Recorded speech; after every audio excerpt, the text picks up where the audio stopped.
உங்க பக்கத்துல ஒரு ஆள் உட்கார்ந்திருக்கிறது எவ்வளவு உண்மையோ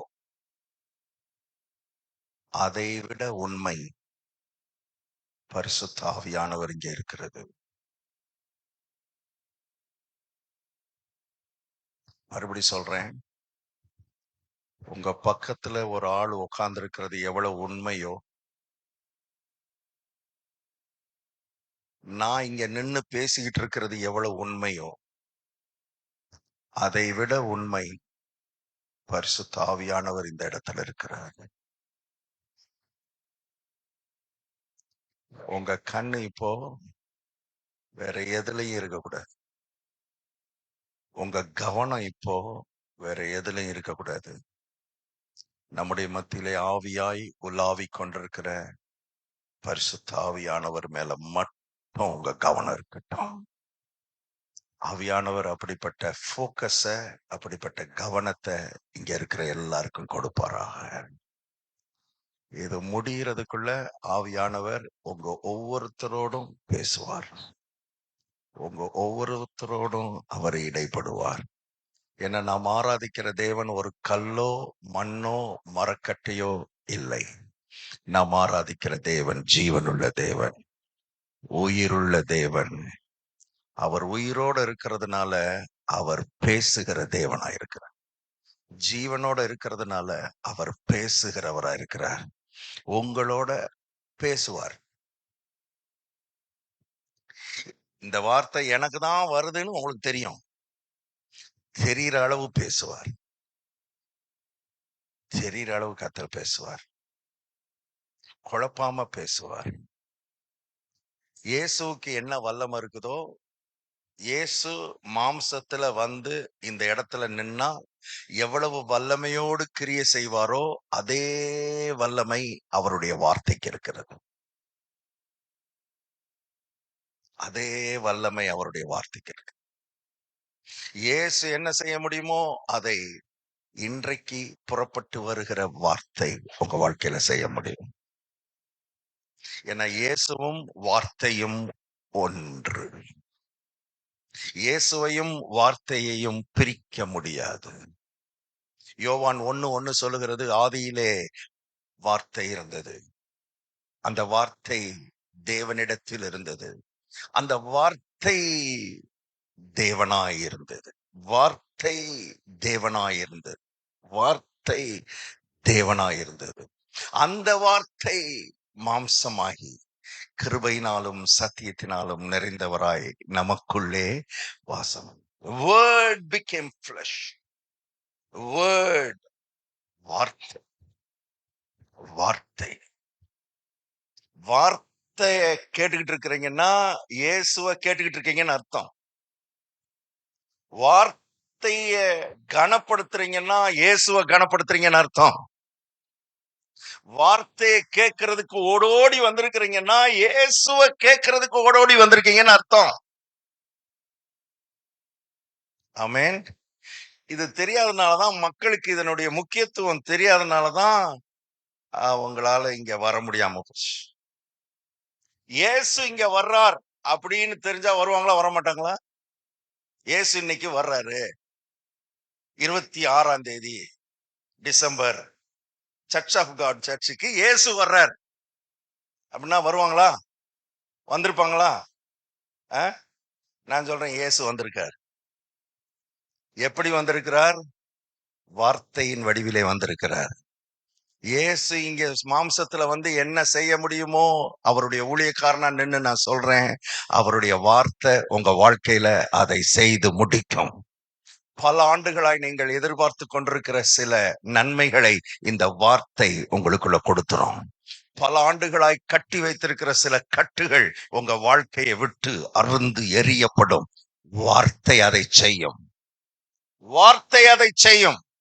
இன்னும் சொல்ல போனா இயேசுவே இங்க வந்து நின்னா கூட வார்த்தையை வச்சுதான் செய்ய போறார். இயேசுவே சரீரத்துல இங்க வந்து நின்னா கூட எதை வச்சுதான் செய்ய போறாரு? வார்த்தையை வச்சுதான் காரியங்களை செய்ய போறார். கானாவூர் கல்யாண வீட்டுல திராட்சரசம் குறைவுபட்ட பொழுது இயேசு அவர்களுக்கு என்ன கொடுத்தார்?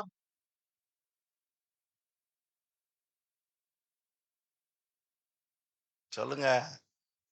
திராட்சரசம் கொடுத்தார் என்று உலகமெல்லாம் சொல்லும் பொழுது வேதம் சொல்லுகிறது, இயேசு திராட்சரசத்தை கொடுக்கல, வார்த்தையை கொடுத்தார். அந்த வார்த்தை திராட்சரசத்தை கொண்டு வந்தது. இந்த காலை நேரத்துல அதே வார்த்தை இன்னைக்கு உங்களை நோக்கி புறப்பட்டு வருகிறது. குறைவுகளை நிறைவாக்குகிற வார்த்தை, இல்லாதவைகளை இருக்கிறவைகளாக மாற்றுகிற வாழ்க்கை, அவமானத்தை மாற்றுகிற வார்த்தை, நிந்தையை மாற்றுகிற வார்த்தை, தலை குனிவை மாற்றுகிற வார்த்தை இந்த காலை நேரத்தில் இந்த சபையை நோக்கி ஓடி வர ஆயத்தமாயிருக்கிறது. உங்களை தலை குனிய விடாது இந்த வார்த்தை. திராட்சரசம் குறைபட்டுருச்சுன்னா தலை குனியணும் அந்த குடும்பம். ஆண்டவர் சொன்னார், நான் வந்துட்டேன், என் வார்த்தை இங்க இருக்குது, இந்த குடும்பத்தை நான் தலை குனிய விட மாட்டேன், இந்த குடும்பத்தை அவமானப்பட விட மாட்டேன், இந்த குடும்பத்தை நிந்தைக்குள்ள அனுப்ப நான் விட மாட்டேன். இயேசுவின் நாமத்துல இந்த காலை நேரத்துல கர்த்தருடைய ஆவியானவர் உங்களை பார்த்து சொல்றார், நீங்க எந்த இடத்துல தலை குனிஞ்சிங்களோ, எந்த இடத்துல நீங்க அவமானப்பட்டீங்களோ, எந்த இடத்துல வெட்கப்பட்டுருவனோ நீங்க நினைச்சீங்களோ, அதே இடத்துல கர்த்தர் உங்க தலையை உயர்த்துவார். கர்த்தர் உங்க தலையை நிமிர பண்ணுவார், வெட்கத்தை மாற்றுவார், அவமானத்தை நீக்குவார். நீங்களும் நானும் அவருடைய பிள்ளைகள். நம்ம வெட்கப்படுறது அவருக்கு வெட்கம், அதனாலயாவது நம்மளை வெட்கப்பட விட மாட்டார். நமக்கு அந்த ஒரு ஒரு ஒரு வைராக்கியம் வரணும். நான் அவருடைய பிள்ளை, நான் இந்த உலகத்துல என்ன செய்யக்கூடாது? வெட்கப்பட கூடாது, அவமானப்பட கூடாது, அவமானத்துல இருக்க கூடாது. நான் அவருடைய பிள்ளை, அவர் என்னுடைய அப்பா. ஆமென். இந்த காலை நேரத்துல கர்த்தருடைய ஆவியானவர் அந்த அந்த அந்த விசுவாசத்தினால நம்முடைய உள்ளத்தை நிரப்புவாரா, அந்த விசுவாசத்தினால நிரப்புவார். ஆமென். பிள்ளைன்ற ஒரு திமிர் நமக்கு இருக்கணும். ஆண்டவருடைய பிள்ளைன்ற திமிர், தேவனுடைய பிள்ளைன்ற ஒரு கர்வம். நான் இந்த உலகத்துல சாதாரணமான ஆள் இல்லை, நான் அவருடைய பிள்ளை, வானத்துக்கும் பூமிக்கும் சொந்தக்காரர்கள் உடைய பிள்ளை.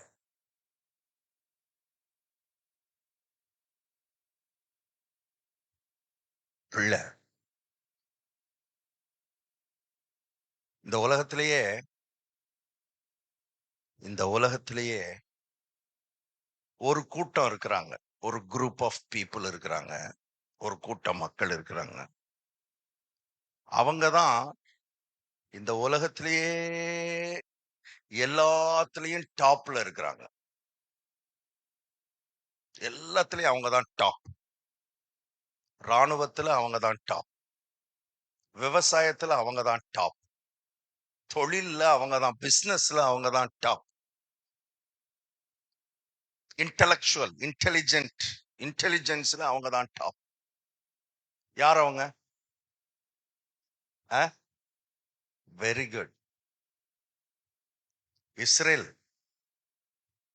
யூதர்கள் இந்த உலகத்திலேயே அவங்கதான் எல்லாத்துலயும் டாப். என்ன காரணம்னு நினைக்கிறீங்க?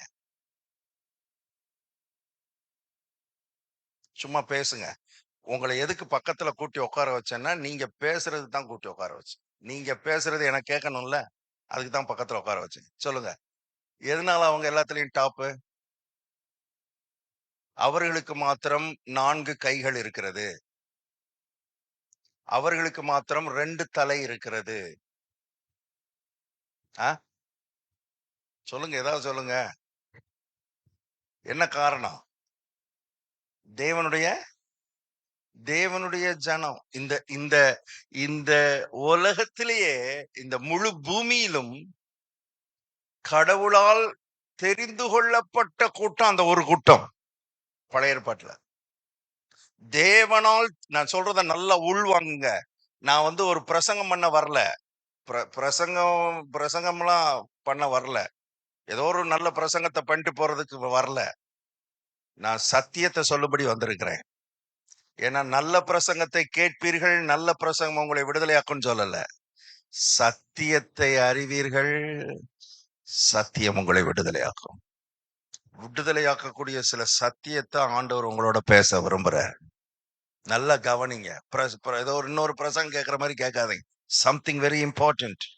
உங்க வாழ்க்கையோடு தொடர்புடைய சில காரியங்களை கர்த்தர் பேச விரும்புறார். ஆமென். கவனிக்கிறீங்களா? இந்த பூமியிலேயே கடவுளால் தெரிந்து கொள்ளப்பட்ட கூட்டம் அந்த ஒரு கூட்டம், யூதர்கள், இஸ்ரவேலர். ஆனா அவங்க டாப்ல, எல்லாத்துலயும் டாப்ல இருக்கிறதுக்கு காரணம் அது இல்ல. அது இல்ல. அவர்கள் தேவனால் தெரிந்து கொள்ளப்பட்டவர்கள் என்பது காரணம் அல்ல. அவர்கள்தான் தேவனால் தெரிந்து கொள்ளப்பட்டவர்கள் என்ற அறிவு அவங்களுக்கு இருக்கு.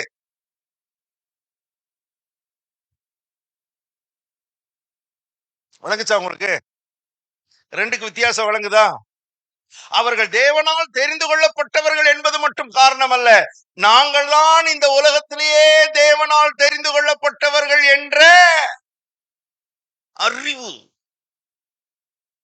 அதனால ஒரு யூத குடும்பத்துல ஒரு பிள்ளை பிறந்துருச்சுன்னா, ஒரு குழந்தை பிறந்துருச்சுன்னா, பிறந்த அன்னையிலிருந்து, கவனிங்க நான் சொல்றத நல்லா கவனிங்க.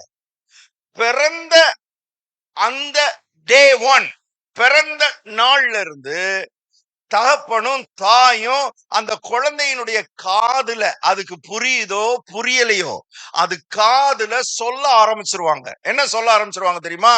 நீ தாண்டா இந்த உலகத்துல கடவுளால் தெரிந்து கொள்ளப்பட்ட ஒரு கூட்டத்துல பிறந்தவன். நீ தேவனால் தெரிந்து கொள்ளப்பட்ட கூட்டத்துல பிறந்திருக்கிறாய். உனக்கு ஒரு தேவன் இருக்கிறார். உனக்கு ஒரு உடன்படிக்கை இருக்கிறது. உன்னோடு கர்த்தர் இருக்கிறார். உன்னோடு தேவன் இருக்கிறார். இத பிறந்த அன்னையிலிருந்து சொல்லி சொல்லி அது சொல்லணும் கண்டிப்பா. அதுக்கு விளங்குதோ விளங்கலையோ, அது காதுல அப்பாவும் அம்மாவும் டெய்லி குறைந்தபட்சம் 3 தடவையாவது சொல்லணும். ஒரு யூத குடும்பத்துல யூத குழந்தை பிறந்துருச்சுன்னா இட் இஸ் த மஸ்ட். சொல்லி சொல்லி சொல்லி சொல்லி சொல்லி திரும்ப திரும்ப திரும்ப திரும்ப அந்த குழந்தைக்குள்ள உள்ள ஏத்திடுறாங்க. என்னத்தை ஏத்திடுறாங்க? நான் கடவுளோடு இணைக்கப்பட்ட ஒரு ஆள், இந்த உலகத்தை படைத்த தேவனோடு இணைக்கப்பட்ட ஆள், இந்த தேவனோடு உடன்படிக்கையில் இணைக்கப்பட்டிருக்கிறேன், இந்த தேவனால் நான் தெரிந்து கொள்ளப்பட்டிருக்கிறேன்றது அவங்க ரத்தத்தோட என்ன செஞ்சிருது.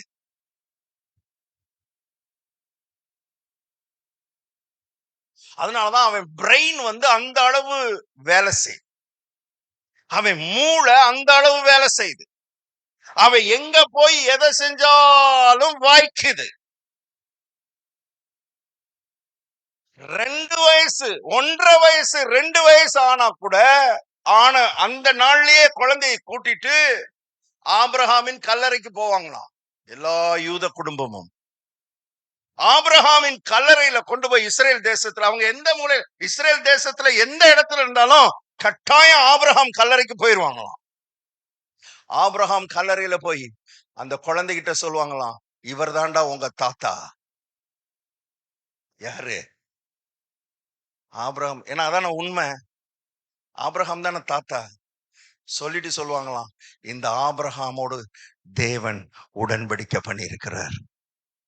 இந்த ஆபிரகாம தேவன் ஆசீர்வதிச்சிருக்கிறார். அந்த ஆசீர்வாதத்துக்கு நீ சொந்தக்காரன். நீ எந்த நாட்டுக்கு போனாலும் இந்த ஆபிரகாமின் ஆசீர்வாதம் உனக்கு பின்னால வந்துகிட்டே இருக்கும். உன்னை விடவே விடாது.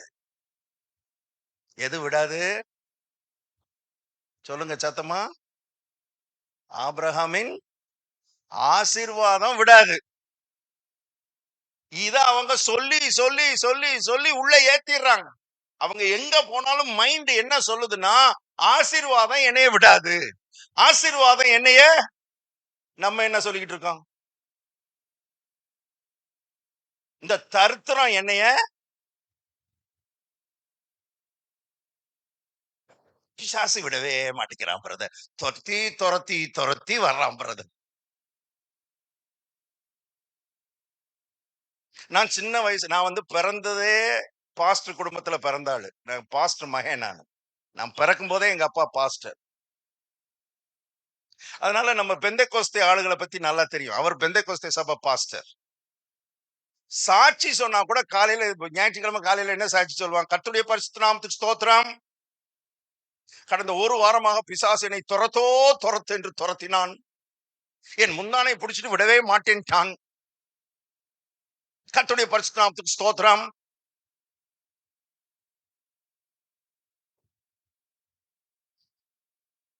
எல்லாரும் சொல்லுங்க, அறிவு.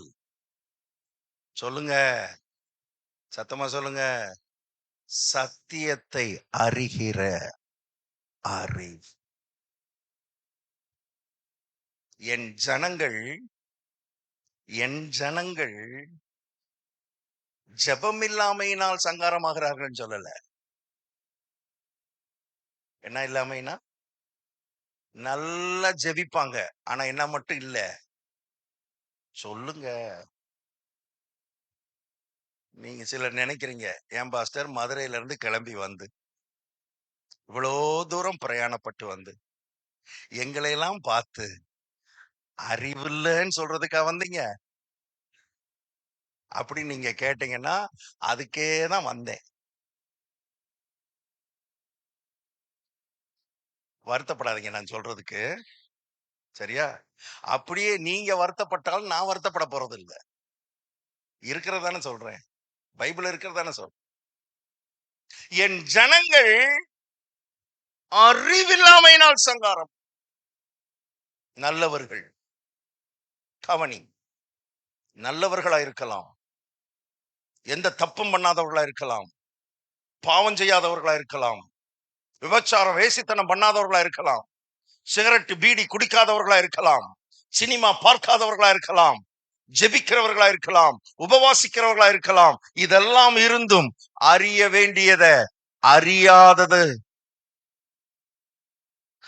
வேண்டியதை அறியாமல் இருந்தோமானால் சங்காரம் வருவதற்கு வாய்ப்புண்டு. லட்ச மக்களுக்கு தெரியாத சில காரியங்களை கர்த்தர் உங்களோடு பேச விரும்புகிறார். லட்சக்கணக்கான மக்கள் கேள்வி மேல கேள்வி கேட்டுக்கிட்டே இருக்கிறாங்க.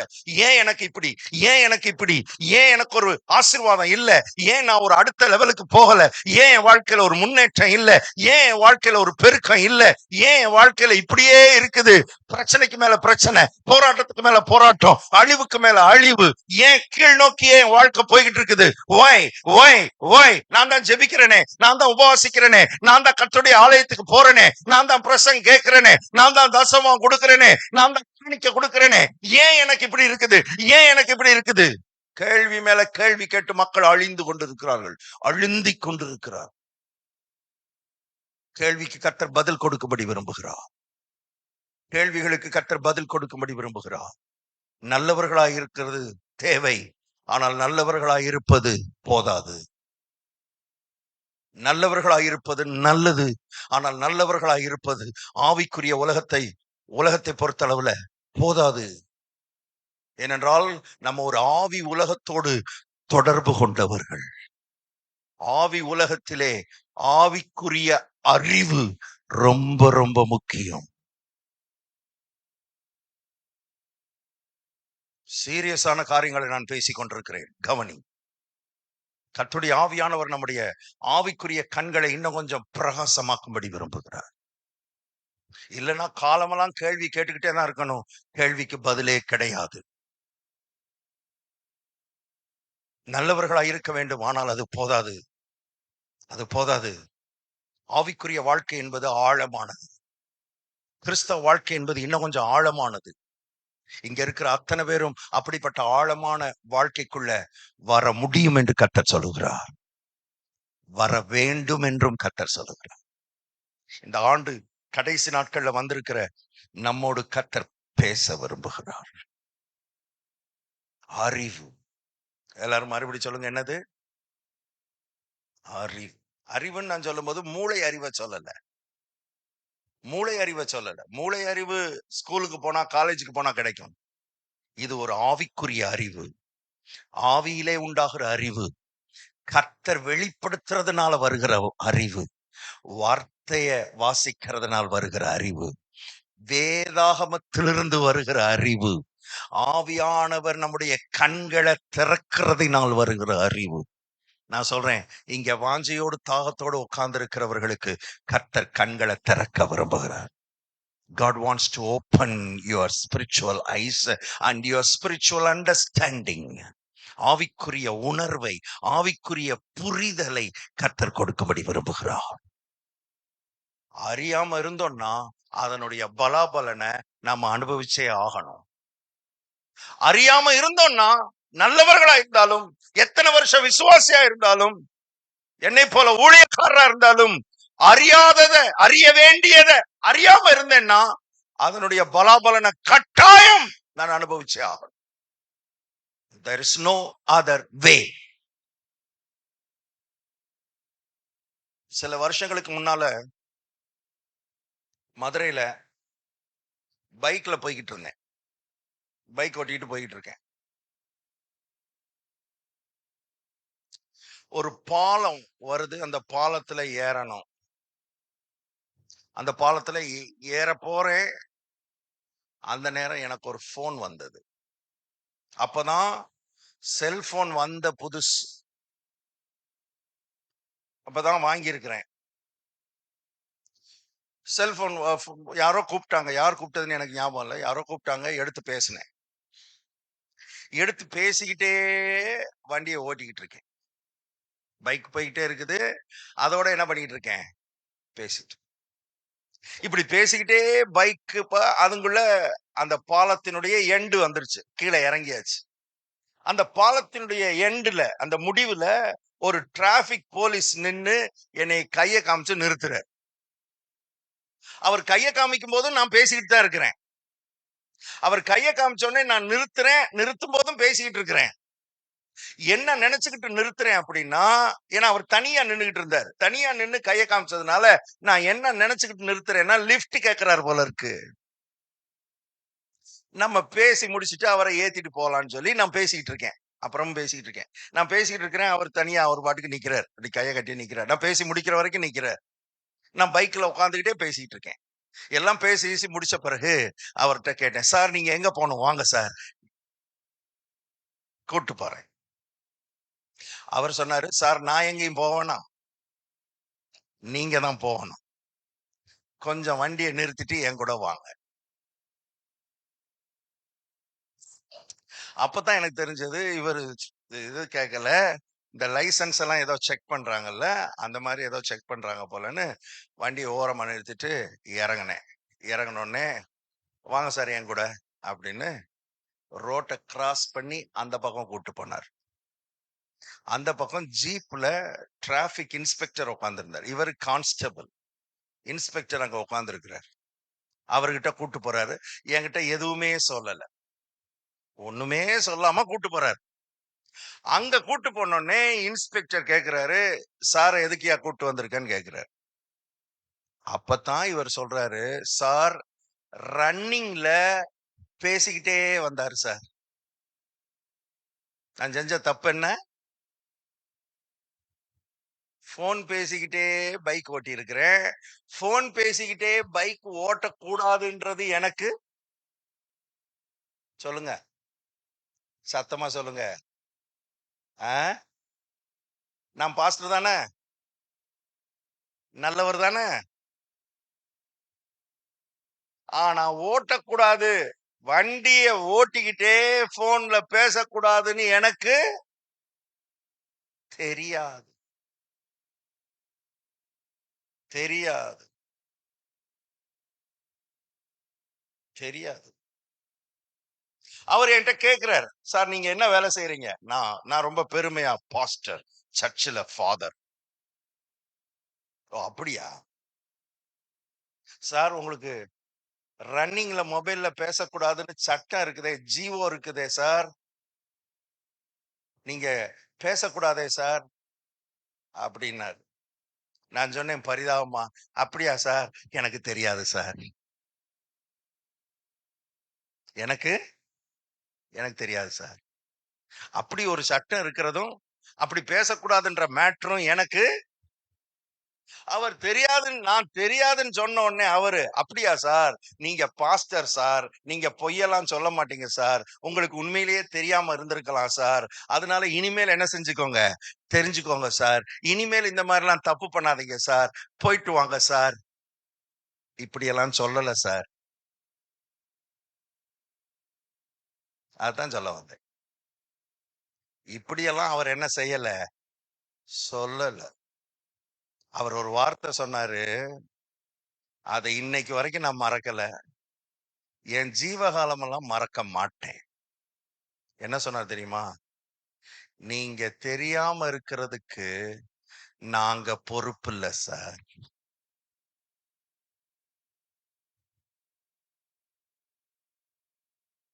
நீங்க தெரியாம இருக்கிறதுக்கு நாங்க பொறுப்பு இல்ல. மறக்கவே முடியாது. அதனால இத சொல்லிட்டு விறுவிறுன்னு எடுத்து ஒரு ரிசிப்ட் எடுத்து போட்டாரு. 400 ஃபைன், 400 ரூபா ஃபைன் காட்டிட்டு தான் வந்தேன். என் ஜனங்கள் அறிவில்லாமையினால் ஃபைன் கட்டுகிறார்கள்.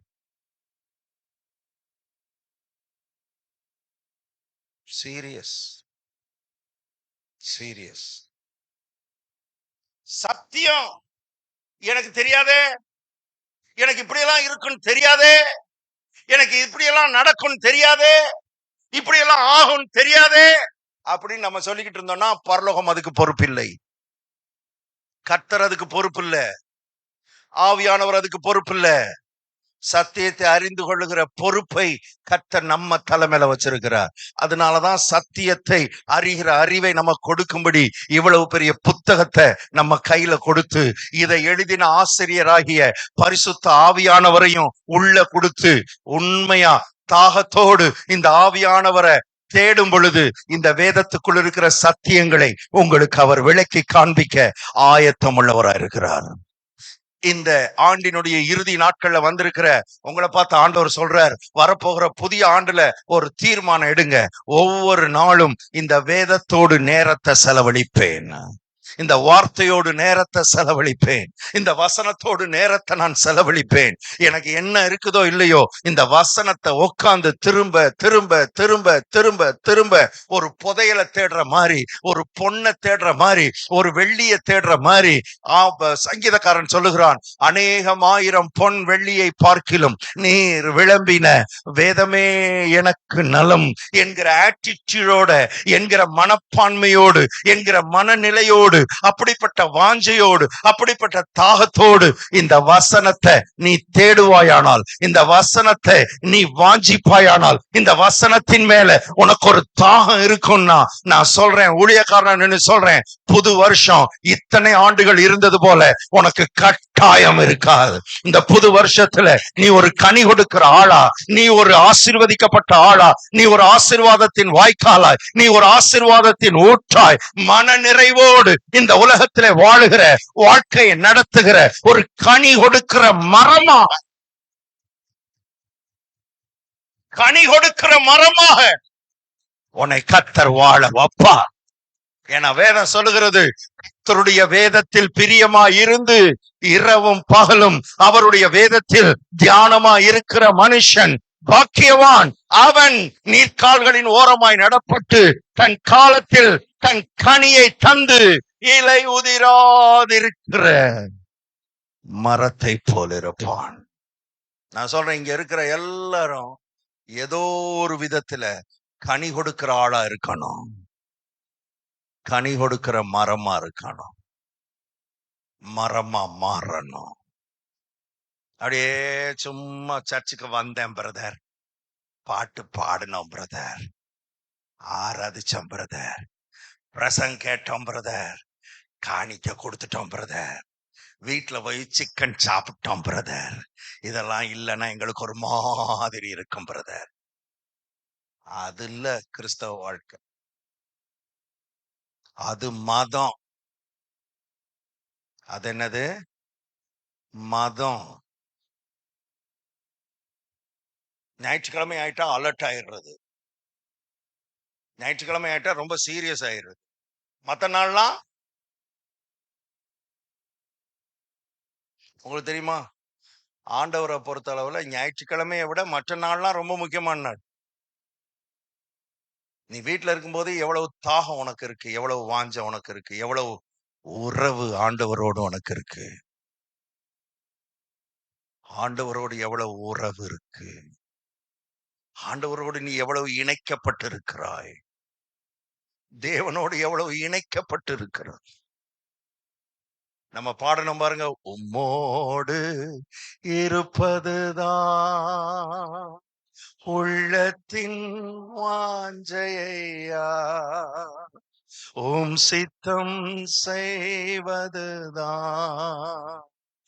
இதயத்தின் ஏக்கமையா.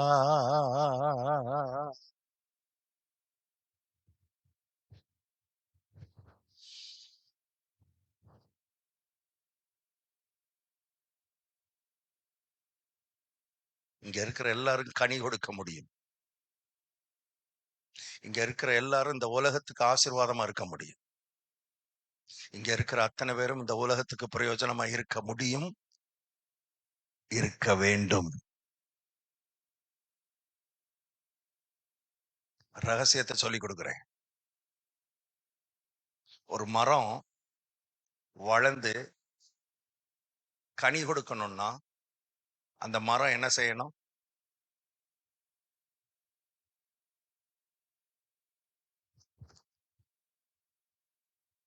சொல்லுங்க.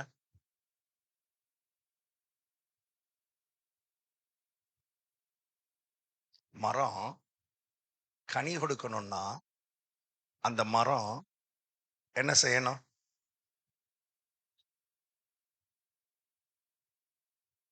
கேட்கல. அதான் வளரணும்னா என்ன செய்யணும்? தண்ணி ஊத்துறது நம்ம ஊத்தணும். தண்ணி நம்ம ஊத்தணும். நான் கேக்குறது மரம் என்ன செய்யணும்?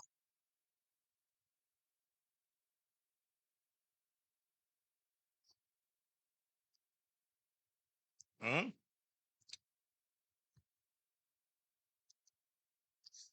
மரம் என்ன செய்யணும் பிரதர்?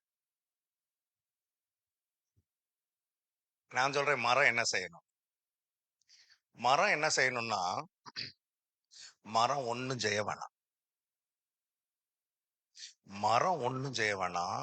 மரம் பூமியோட ஒட்டி இருந்தாலே அது வளருவதற்கு தேவையான எல்லாத்தையும் அந்த பூமியில இருக்கிற மண்ணு அதுக்கு என்ன செய்யும்? கொடுக்கும். பூமியோட ஒட்டி இருக்கணும். அந்த மண்ணை விட்டு அல்லது பூமியை விட்டு வெட்டிட்டோம்னா மரம் என்ன ஆயிரும்? பட்டு போகும், செத்து போகும். அதுக்குள்ள ஜீவன் இருக்காது. அது வளர்ந்து கனி கொடுக்கணும்னா பூமியோட என்ன செய்யணும்? ஒட்டியே இருக்கணும். எப்போதும் பூமியை பார்த்து அது சொல்லணும், உம்மோடு இருப்பதுதான் உள்ளத்தின் வாஞ்சையா, உம் சித்தம் செய்வதுதான் இதயத்தின்.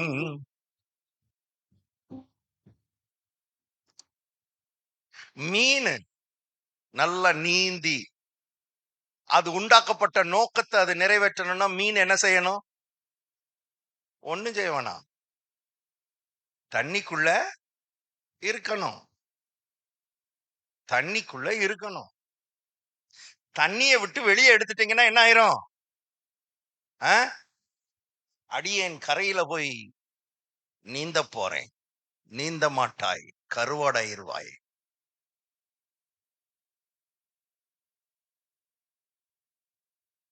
நீ இருக்க வேண்டிய இடத்துல இருந்தா நடக்க வேண்டியது ஆட்டோமேட்டிக்கா நடக்கும். எல்லாரும் சொல்லுங்க.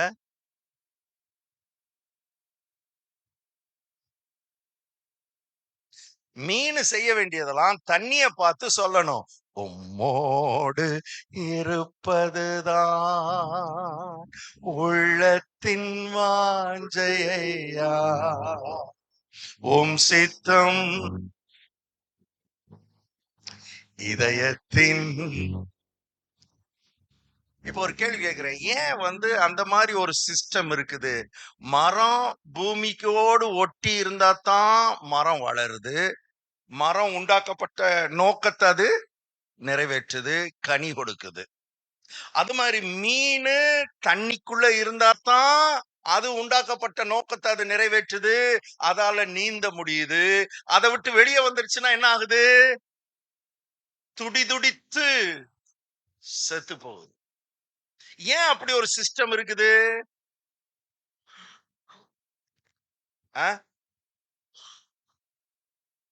வாசிப்போமா? ஏன் அப்படி ஒரு சிஸ்டம் இருக்குதுன்னு காமிக்கட்டுமா? காமிக்கிறேன். ஆதியாகமம் 1ஆம் அதிகாரம் 11வது வசனத்தை வாசிங்க. நல்ல சத்தமா வாசிக்கிற யாராவது ஒருத்தர் வாசிங்க, சத்தமா.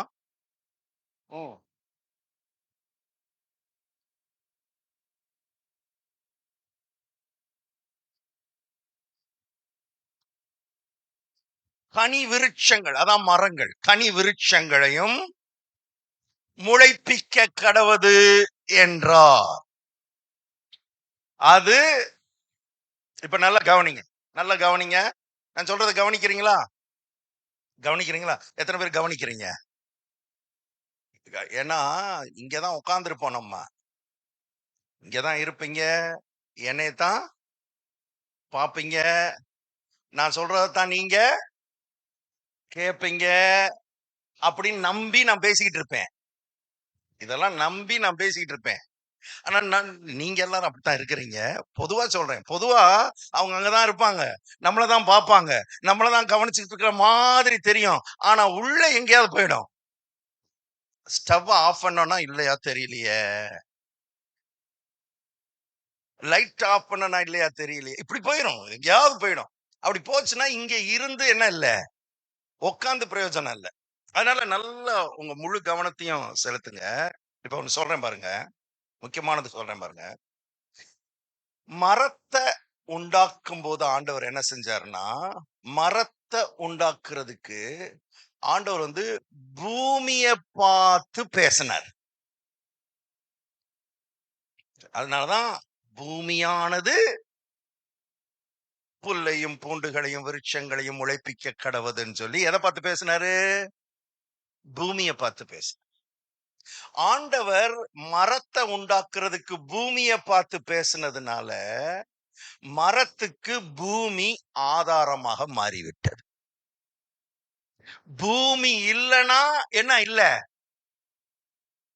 ஏன்னா மரத்தை உண்டாக்குறதுக்கு பூமியை பார்த்து பேசினார். நல்லா கவனிங்க, என்னை நல்லா கவனிங்க. அதனால பூமிக்கு மண்ணு அல்லது அதாவது மரத்துக்கு மண்ணு அல்லது பூமி தான் ஆதாரம். பூமி இல்லாமல் மரம் இருக்க முடியாது. Because God has spoken to earth. பூமியை பார்த்து பேசினார்.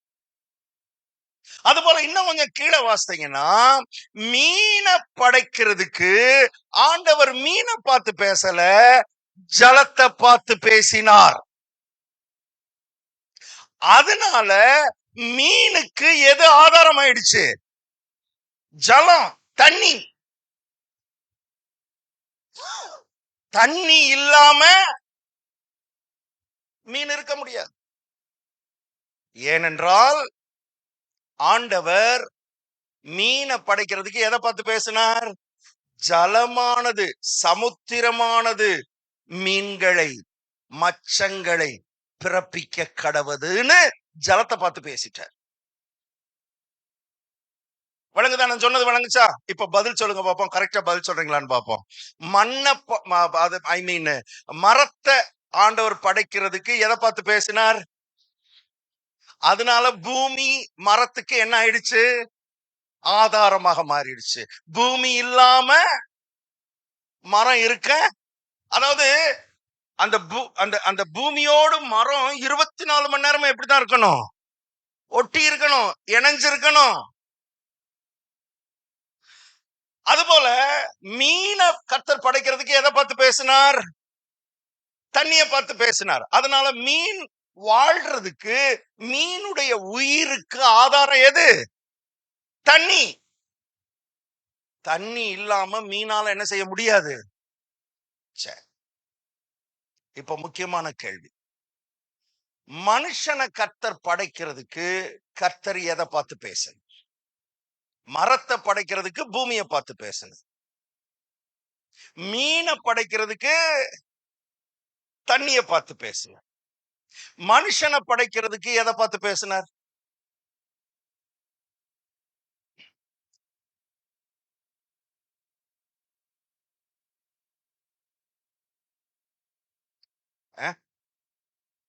மண்ணை பார்த்தா? மண்ணை பார்த்து பேசலையே. மண்ணினாலே உருவாக்கினார்னு இருக்குது, அவர் பேசல. ஆனா பேசினார், மண்ணை பார்த்து இல்ல.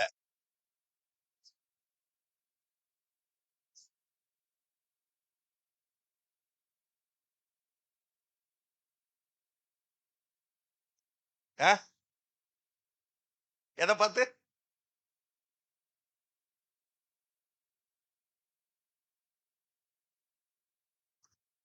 Very good.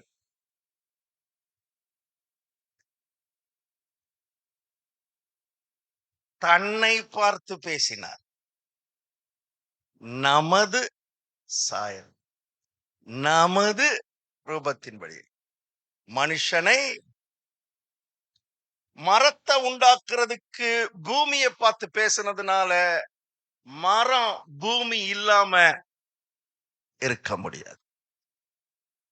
மீனை படைக்கிறதுக்கு ஜலத்தை பார்த்து பேசுனதுனால மீன் ஜலம் இல்லாம தண்ணி இல்லாம இருக்க முடியாது. மனுஷனை படைக்கிறதுக்கு தன்னை பார்த்தே பேசுனதுனால தேவன் இல்லாம மனுஷன் இருக்க முடியாது.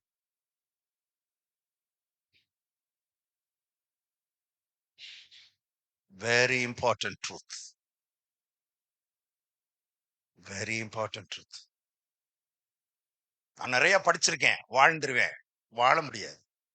நீ உயிரோட இருக்கலாம், வாழ முடியாது.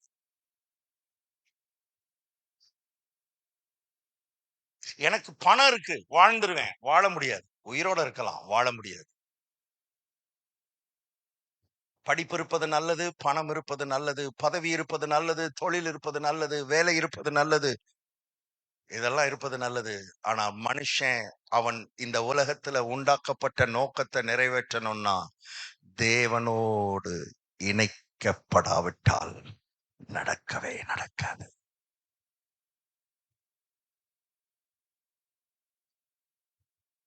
தேவன் இல்லாம நம்மளால வாழ முடியாது. எப்படி தண்ணி இல்லாம மீன் இருக்க முடியாது, அது மாதிரி தேவன் இல்லாம மனுஷன் இருக்க. இப்ப கேள்வி, மீன் வாரத்துக்கு எத்தனை நாள் தண்ணிக்குள்ள போகுது?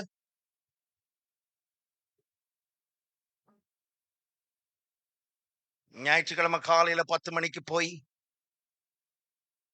அடியேன் ஞாயிற்றுக்கிழமை காலையில 10 மணிக்கு போவேன் தண்ணிக்குள்ளே, சரியாக 12:30 மணிக்கு தண்ணியை விட்டு வெளியே வந்துருவேன். அடுத்து எப்ப மீனே போவ? அடுத்த ஞாயிற்றுக்கிழமை 10 மணிக்கு கரெக்டா போயிருவேன்.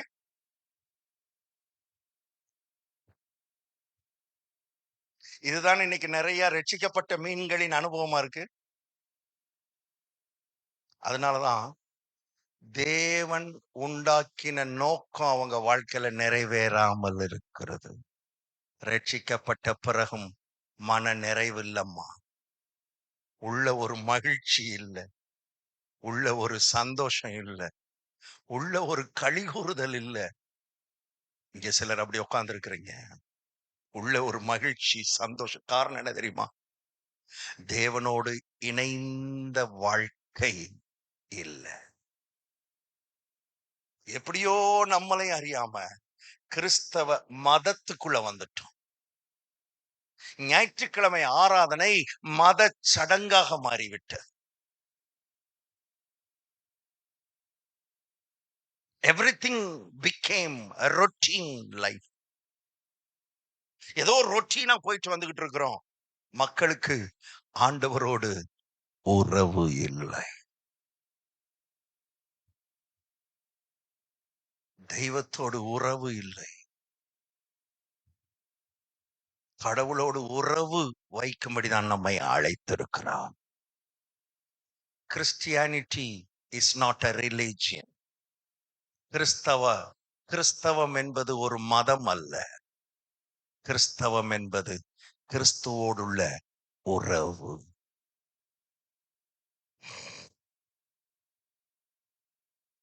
இந்த உறவே இல்லாம, ஆண்டவரோடு இணைந்த ஒரு வாழ்க்கை இல்லாம வாழ்ந்தா என்ன ஆகுன்றத சொல்லி முடிச்சறேன். சாயங்காலத்துல மற்ற காரியங்களை தொடர்றேன். கிறிஸ்தவர்களாய் இருந்தும், ஆண்டவரை பற்றி தெரிந்தும், ரட்சிக்கப்பட்டும், இயேசுவை ஏற்றுக்கொண்டும், ஆவிக்குரியவர்களாய் மாறின பிறகும் உறவு இல்ல, அல்லது அவரோடு இருக்கணும்ன்ற தாகம் இல்ல, அவரோட வாழணும், அவருடைய பிரசன்னத்துல இருக்கணும்ன்ற அந்த ஒரு வாஞ்சை இல்ல, சத்தியத்தை அறிகிற அறிவு இல்ல, அப்படின்னா என்ன நடக்கும்? அப்படிப்பட்டவருடைய வாழ்க்கை எப்படி இருக்கும்? அப்படிப்பட்டவருடைய ஜீவியம் எப்படி இருக்கும்? நம்ம அப்படி இருக்கிறோமா? அல்லது தேவனோடு இணைக்கப்பட்ட உறவுல இருக்கிறோமா? அவருடைய பிரசனத்தை நாடுகிறோமா? அவருடைய பிரசனத்துல வாழ்றோமா இல்லையான்றத ஒரு செக் பண்ணிடுவோமா? ஒரு செக். ஹாஸ்பிட்டலுக்கெல்லாம் போனா என்ன பண்றாங்க? மருந்து கொடுக்கறதுக்கு முன்னால, மாத்திரை கொடுக்கறதுக்கு முன்னால முதல்ல என்னது? செக்அப். சோ இப்போ முதல் செஷன்ல என்னது? இப்போ செக்அப். நம்ம எங்க இருக்கோம்? நம்ம நிலை என்ன? நம்முடைய கண்டிஷன் என்ன? அவங்க பாடி கண்டிஷனை பாக்குறாங்க. இப்ப நான் உள்ள ஆத்தும கண்டிஷன், உள்ள இருக்கிற ஆவியின் கண்டிஷன்.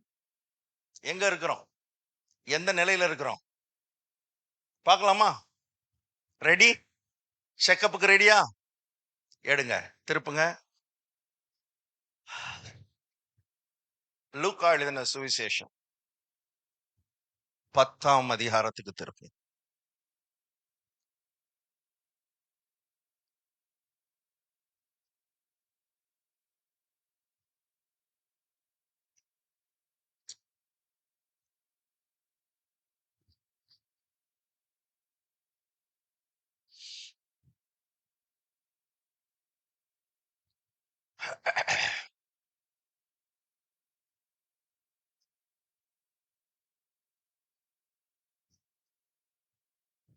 ஆஹ்,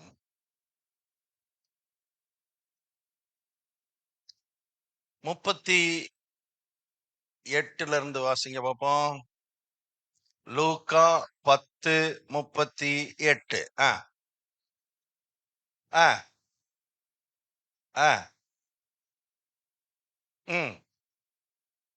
நல்ல கவனிங்க.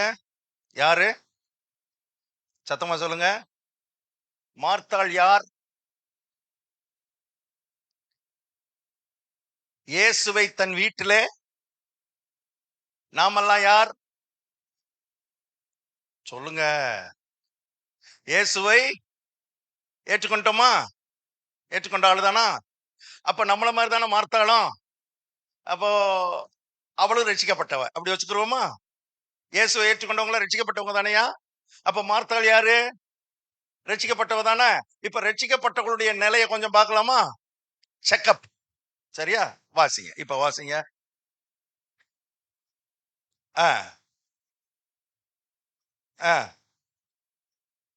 மரியாள் யாரு?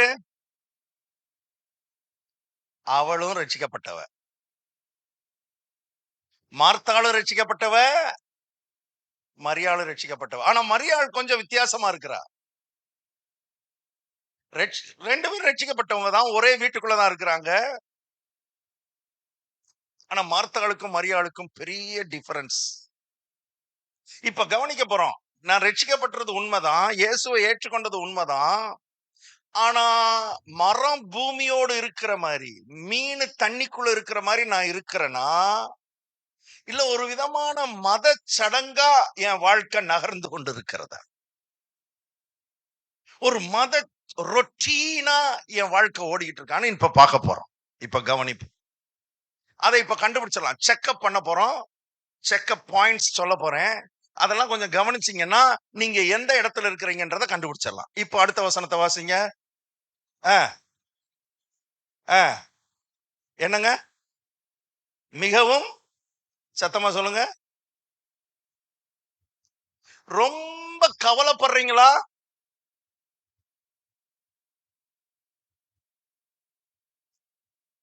வாழ்க்கையில எதுக்கெடுத்தாலும் கவலை, கவலை, கவலை, கவலை, கவலை, கவலை.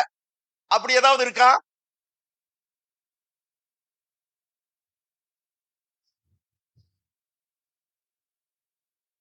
பல காரியங்களை நினைச்சு நினைச்சு வருத்தப்பட்டுக்கிட்டே இருக்கிறீங்களா?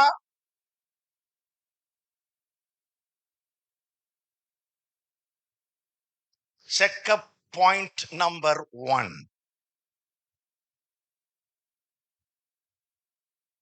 அப்படி இருந்தீங்கன்னா, நீங்க இருக்கிறீங்கன்னு நான் சொல்ல வரல. இருந்தால் இருந்தால் ரட்சிக்கப்பட்டீங்க, இயேசுவை ஏற்றுக்கொண்டீங்க. ஆனா மீனு தண்ணிக்குள்ள இன்னும் போகல.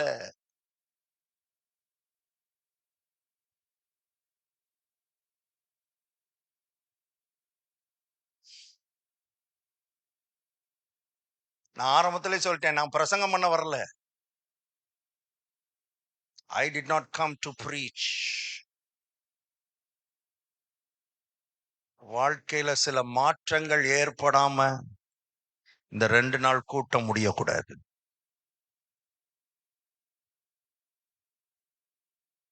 எத்தனை வருஷத்துக்கு வருத்தத்திலேயே வாழ போறீங்க? எத்தனை வருஷத்துக்கு கவலைப்பட்டுக்கிட்டே இருக்க போறீங்க? காலமெல்லாம் கவலை. காலமெல்லாம், காலமெல்லாம். உங்கள பல காரியங்கள் உங்க மனச, உங்க இருதயத்த பாரப்படுத்தி அந்த வருத்தம், வருத்தம், கவலை, கவலைன்னு வாழ்ந்துகிட்டே இருந்தீங்கன்னா என்ன அர்த்தம்?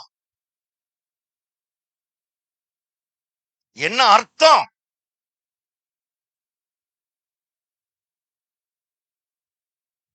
மரம் பூமியோடு ஒட்டி இருக்கல. மீனு தண்ணிக்குள்ள இல்ல.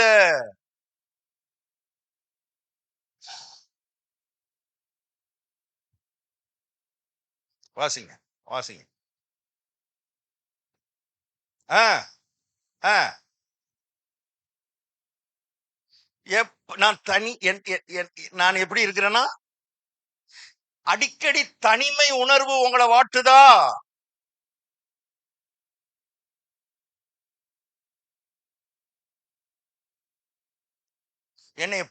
எங்க மதுரை பக்கம் சொல்லுவாங்க.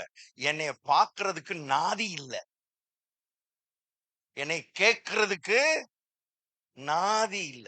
அது அது கேள்விப்பட்டிருக்கீங்களா? இங்க இந்த பக்கமா அப்படி இருப்பாங்களா? இப்ப சொல்லுவீங்களா? உங்கள சொல்லல. மத்தவங்கள சொல்லிக்கிட்டு அந்த பக்கம். நீங்கலாம் அப்படி சொல்ல மாட்டீங்க. நீங்க சொல்றீங்களா இல்லையான்னு எனக்கு தெரியாதுல்ல.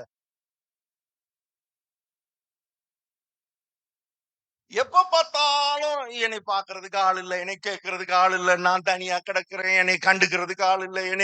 எனக்கு உதவி செய்யறதுக்கு ஆள் இல்ல. என்னை தூக்கி விடுறதுக்கு ஆள் இல்ல. இப்படிப்பட்ட எண்ணங்கள் அடிக்கடி நிறைய நம்ம மைண்ட்ல வந்துகிட்டே இருந்துச்சுன்னா, நம்ம கிறிஸ்துவோடு இல்லை, கிறிஸ்தவ மதத்தில் இருக்கிறோம்.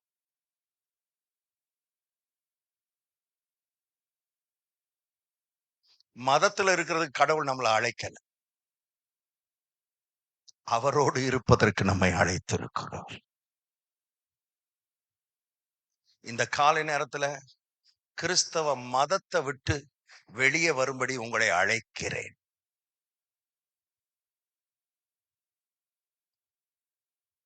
வாசிங்க, வாசிங்க. சீக்கிரம், நேரம் இல்ல. முடிக்க போறோம். என் சகோதரி என்னை எப்ப பார்த்தாலும் யார் மேலயாவது குறைப்பட்டுக்கிட்டே இருக்கிறோமா?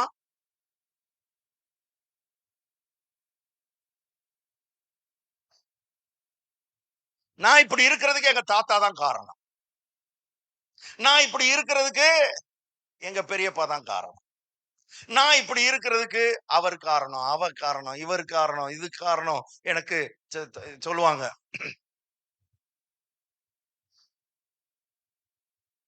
என்னைய கட்டுனதும் சரியில்ல. எனக்கு பிறந்த வீடும் சரியில்ல. புகுந்த வீடும் அது சரியில்ல, இது சரியில்ல, அவங்க சரியில்ல, இவங்க சரியில்ல. இது எனக்கு எதுவுமே அமையல பிரதர். எனக்கு எதுவுமே சரியா அமையல. எனக்கு யாருமே சரியா அமையல. என்னமோ தெரியல, என் வாழ்க்கையில எதுவுமே எனக்கு நல்லதே நடக்க மாட்டேங்குது. நானும் பிறந்ததுல இருந்து பார்த்துட்டேன். எனக்கு யாரும் நல்லது செய்யல. எதுவும் நல்லதா இல்ல.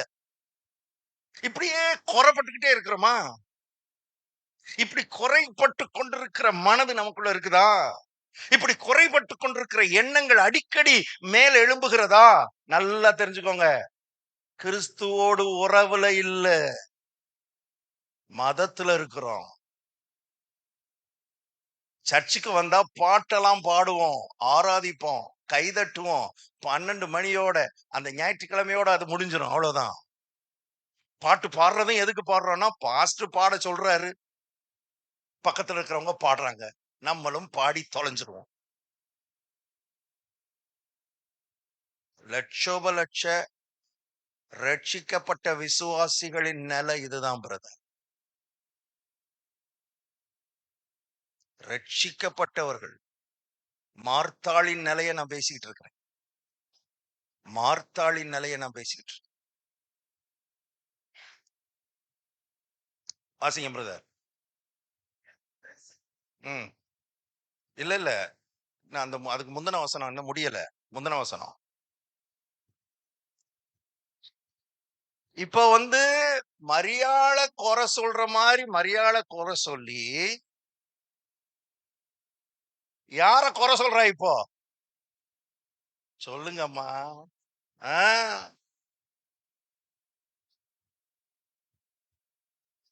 இவளுக்கு இப்ப மரியாள் மேல மட்டும் கோபம் இல்ல,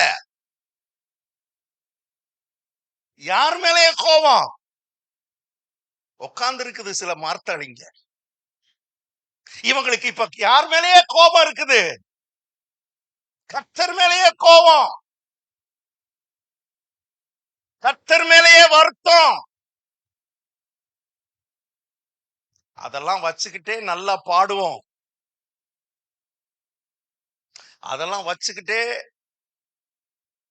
ஆராதி. ஆஹா,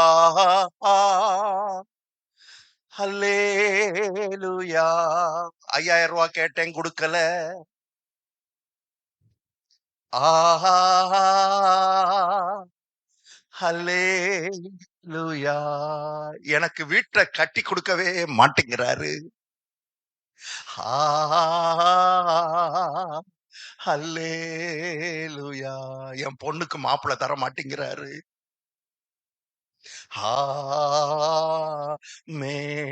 அழகா முடிப்போம். இதுதான் இன்றைய விசுவாசிகளின் நிலை. கர்த்தர் மேல மனத்தாங்கல், கர்த்தர் மேல ஏகப்பட்ட மனஸ்தாபம். நான் கேட்டேன், கொடுக்கல. எனக்கு அதை செய்யல, இதை செய்யல, அப்படி பண்ணல, இப்படி பண்ணல, அதை செய்யல, இதை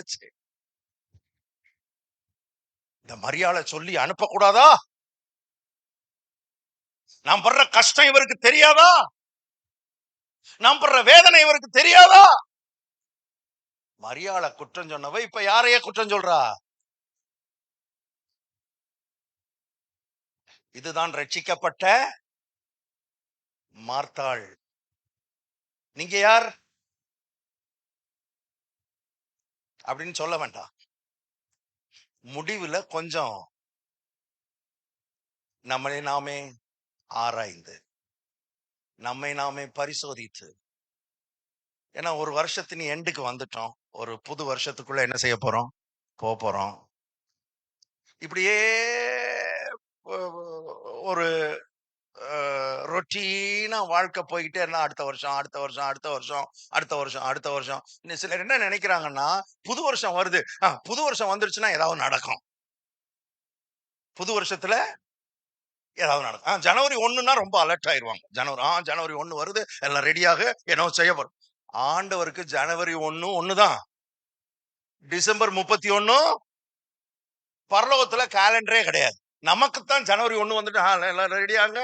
எங்க சர்ச்சில எல்லாம் எங்க அப்பா சர்ச்சில் இருக்கும்போது கரெக்டா 12 மணிக்கு லைட் எல்லாம் ஆஃப் பண்ணு, எல்லாம் ரெடியாக லைட் எல்லாம் ஆஃப் பண்ணி அந்த புதுசா ஒரு வாக்குத்தத்த இதெல்லாம் போட்டு எங்க அப்பா ரெடி பண்ணி எல்லாம் சின்ன பையனா இருக்கும்போது ஒரு லைட் அந்த அதுல மட்டும் லைட்டை போட்டு எல்லாரும் அதை பாரு புது வருஷம் கைதட்டு எல்லாம் நல்லது செய்யுங்க, வேண்டான்னு சொல்லல.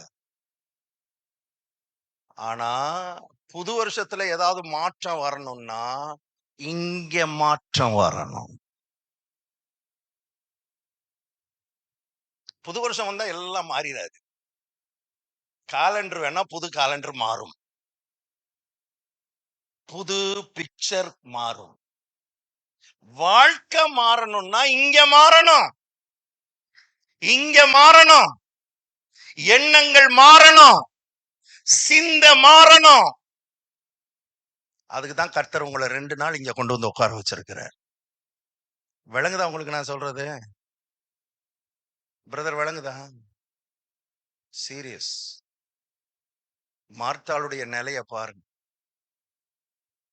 வாசிங்க, இப்ப வாசிங்க.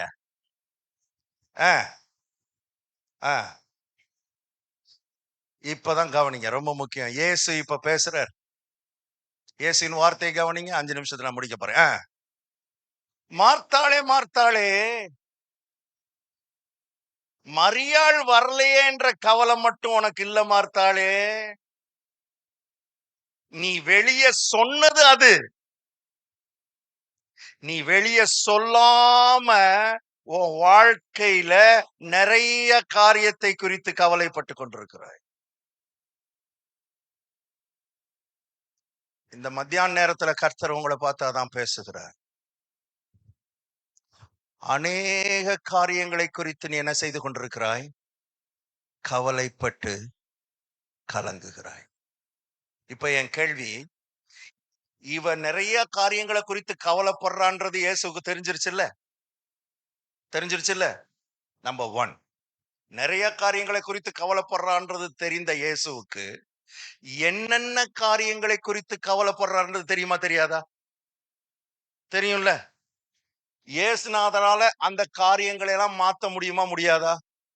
இவதான் கவலைப்படுறான்னு தெரியுது, இவ இயேசுவை ஏற்றுக்கொண்டவன் தெரியுது, இவருக்காகத்தான் அவ சமையல் பண்ணிக்கிட்டு இருக்கான்றது தெரியுது. இத்தனையும் தெரிஞ்சா அப்படின்றதுக்குள்ள மாத்திரலாமா? அத்தனை காரியங்களையும் மாத்தி இவளுடைய கவலை எல்லாம் எடுக்கலாமா எடுக்க கூடாதா? என்ன முறைக்கிறீங்க என்னைய? நான் உண்மைதானே சொல்றேன். அத்தனை காரியங்களிலும் ஒரு மாற்றத்தை உண்டாக்கி அந்த ஏதோ அவளை கவலைப்படுத்திக்கிட்டு இருக்கு, ஏதோ அவளை வருத்தப்படுத்திக்கிட்டு இருக்கு. அநேக காரியங்களை குறித்து கவலைப்படுறானா, கவலைப்படுற மாதிரி அநேக காரியங்கள் அவ வாழ்க்கையில நடந்துகிட்டு இருக்கு இருக்கு. அப்போ இயேசுவால அநேக காரியங்களை குறித்து கவலைப்படுகிறாள் என்று அறிந்தவர் அது என்னென்ன காரியம் என்பதையும் அறிந்து வைத்திருக்கிறார். அவர் அறிந்து வைத்திருக்கிறது மாத்திரமல்ல, அவர் நினைச்சார்னா அத்தனை காரியத்தையும் அப்படின்னு ஒரு ஊது ஊதி எல்லாத்தையும் சரிபடுத்தார். முடியுமா முடியாதா? செஞ்சாரா?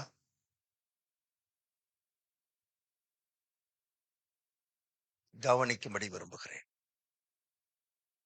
A great lesson, a great lesson, மிகப்பெரிய பாடத்தை இயேசு இந்த காலை வேளையில நமக்கு கற்றுக் கொடுக்க விரும்புகிறார். அவர் சொல்றாரு, நீ அநேக காரியங்களை குறித்து கவலைப்பட்டு கலங்குகிறாய்.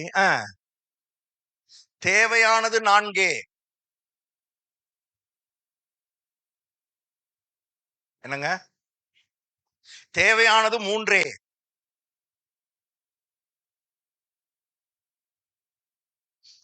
தேவையானது இரண்டே.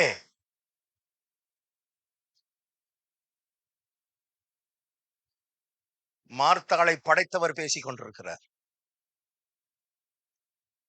உங்களை படைச்சவர் சொல்ற,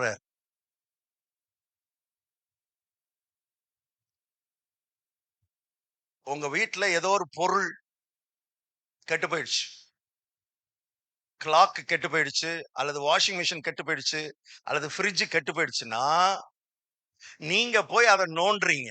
இதை செய்யலாமா, அதை செய்யலாமா, அப்படி பண்ணலாமா, இப்படி பண்ணலாமா, அதை பண்ணலாமா, இதை பண்ணலாமா. எதுக்குமே வேலை நடக்கல. எதுக்குமே வேலை நடக்கல.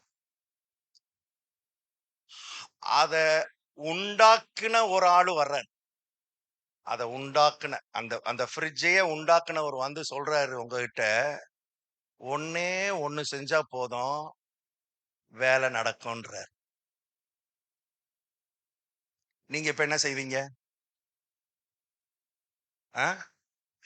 அவர் சொன்ன அந்த ஒன்ன செய்வீங்களா, இல்ல நீங்க உங்க மூளையில இல்ல இல்ல சார், இதை இப்படி பண்ணுவோம் சார், இதை அப்படி பண்ணி பார்ப்போம் சார், இதை அதுல கனெக்ஷன் கொடுத்து பார்ப்போம் சார் நான் சொல்லுவீங்க?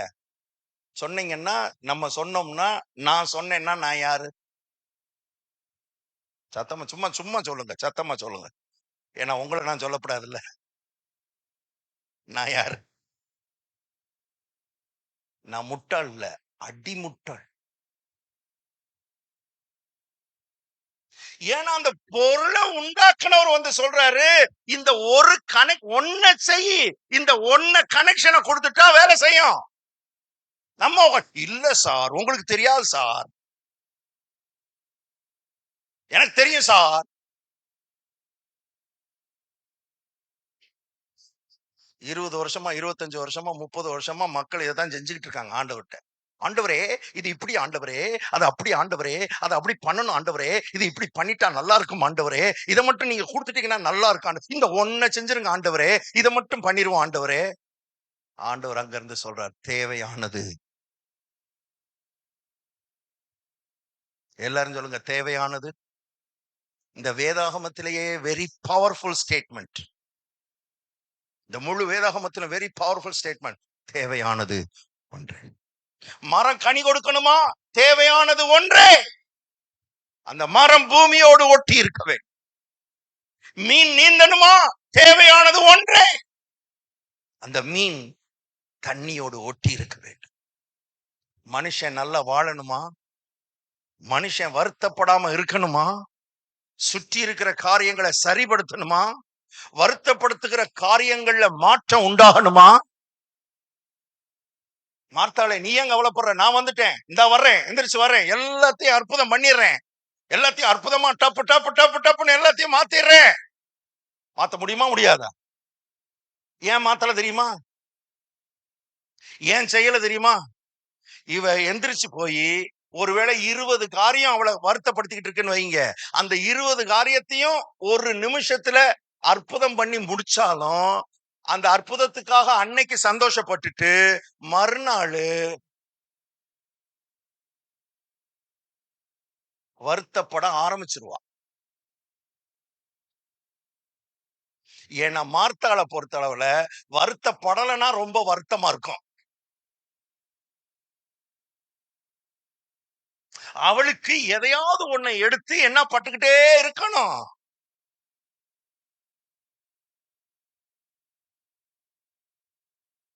Very serious. கர்த்தர் அற்புதம் செய்யல, அற்புதங்கள் நடக்கும் எப்பன்னா தேவையானது ஒன்றே. மார்த்தாளே கொஞ்சம் மரியாதை பார். உனக்கு இருக்கிற அதே பிரச்சனை அவளுக்கும் இருக்கிறது. ஏன்னா அவள் உன்னோடு பிறந்த சகோதரி, உன் வீட்டுக்குள்ளேயே இருக்கிறா. உன்னை எதெல்லாம் அழுத்துதோ, உன்னை எதெல்லாம் நெருக்குதோ, உனக்கு என்னெல்லாம் நெருக்கடி இருக்குதோ, அதே நெருக்கம் அதே நெருக்கடி மரியாளுக்கும் இருக்கிறது. ஆனால் அவளோ தன்னை விட்டு எடுபடாத நல்ல பங்கை தெரிந்து கொண்டாள். அது என்ன? என் பாதத்தில் அமர்ந்து என் வசனத்தை கேட்பது.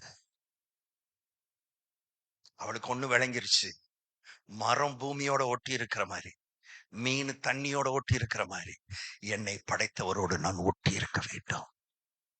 1000 பிரச்சனை இருக்கட்டும், 1000 போராட்டம் இருக்கட்டும், உங்க பக்கத்துல வர்றேன் ஆண்டவரே, உங்களோட நான் இருக்கிறேன் ஆண்டவரே.